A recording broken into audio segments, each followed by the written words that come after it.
حضرت مریم رضی اللہ تعالیٰ عنہ وہ جب درد ذیل میں تھی اور پھر اس کے بعد حضرت عیسیٰ علیہ السلام کی ولادت کا وقت آیا، ولادت ہوئی،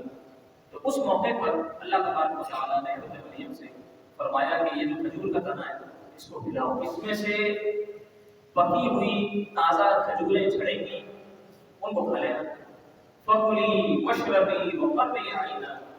ان کھجوروں کو کھاؤ، پانی کو پیو اور اس بچے سے اپنی آنکھوں کو ٹھنڈا کرو۔ کھجور کا جو تنا ہوتا ہے درختوں میں یا تو ہمارے آس-پاس بہت سارے ان کو کبھی ہلا کر دیکھیں تو اندازہ ہوگا کہ ایک صنف نازک ایک خاتون، اور وہ بھی ایسی خاتون کہ جنہوں نے ابھی ایک بچے کو جنم دیا ہے، ظاہر ہے کہ وہ تکلیف میں ہے، وہ کیا اس تنے کو ہلا سکتی ہیں اتنے زور سے کہ اس سے کھجوریں گر جائیں؟ اور وہ کھجوریں کتنی سخت ہوتی ہیں جو ٹہنی پر کھجور کے درخت پر لگی ہوتی ہیں، جب تک اس کو طاقت سے نہ کھینچا جائے تو ٹوٹتی نہیں۔ تو یہ کیسے ممکن ہے کہ انہوں نے تنے کو ہاتھ لگایا، تنا بھی ہل گیا اور اس میں سے وہ جو کھجوریں بہت پکی لگی ہوتی ہیں وہ ٹوٹ کے گر گئی؟ تو اللہ تعالیٰ نے ان کو رزق کھلانا تھا، اللہ تعالیٰ نے ان کو شفا دینی تھی،